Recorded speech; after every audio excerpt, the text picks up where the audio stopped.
All right. We are back with part 2 of the sounds and movements in labor. Last week we talked about movements that are beneficial in labor and on the various different reasons for that. This week we're going to talk about what sounds are typical at each stage of labor. And so you can kind of watch this video and then when you're in your own labor, be able to kind of tease out which stage of labor you might be in based on the sounds that you're making. One thing I do want to mention about the sounds of labor before we get started is that it's so very important to actually focus on the pitch of your sounds.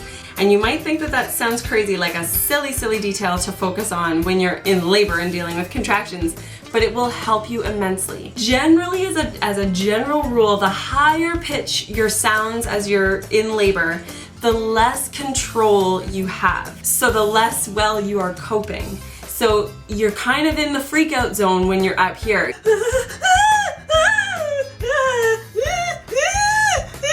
You're calm, cool, and in control when your sounds are lower.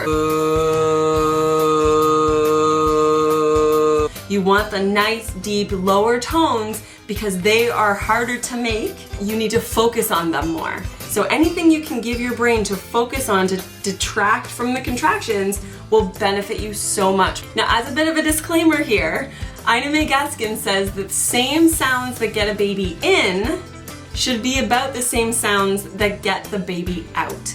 And so what that means is a woman who is laboring should sound a lot like a woman who's having sex, really good sex. A lot of the moaning and the heavy breathing is what you should expect from a woman in labor, except if you're in early labor. In early labor, you should be hearing sounds that sound a little bit like this.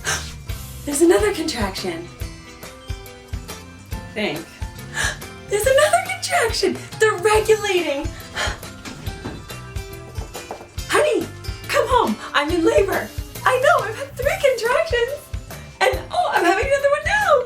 That's a 4th contraction. I'm in labor. I'm totally in labor. Yeah, it's not so bad. It's not so bad. So actually in early labor, there is pretty much no sounds. You don't really need to overly cope with contractions as much. You can kind of talk through them. You can kind of do things, you know, bake cookies or do a project or, you know, even grocery shop through your contractions. They're very manageable, they're very easy, but they're regulating and they're picking up intensity, and so that is your early labor. Now, when you're switching over into active labor, that is where the sounds start to become very helpful. So a woman who is in active labor, anywhere between 4 and 7 centimeters or so, should sound a little bit like this.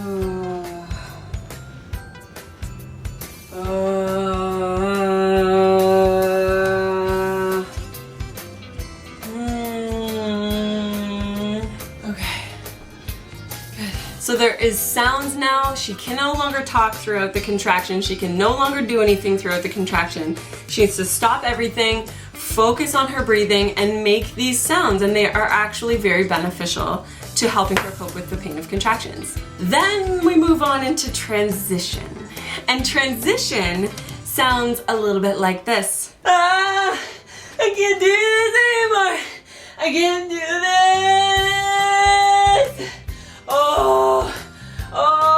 Oh, it's over, thank God.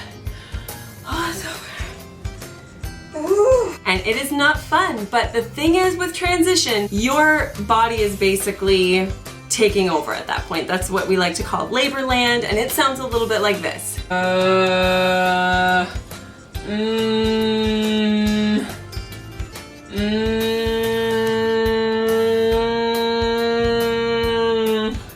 There is very little kind of conversation or even like awareness really of what's going on around. It's much more introverted. If you're gonna talk to them in this stage, it's yes or no answers. It's not like they're gonna be in any kind of a state to converse with you. As we get to the end of this labor land kind of phase of labor, then the sounds of labor may start to sound a little bit more like this.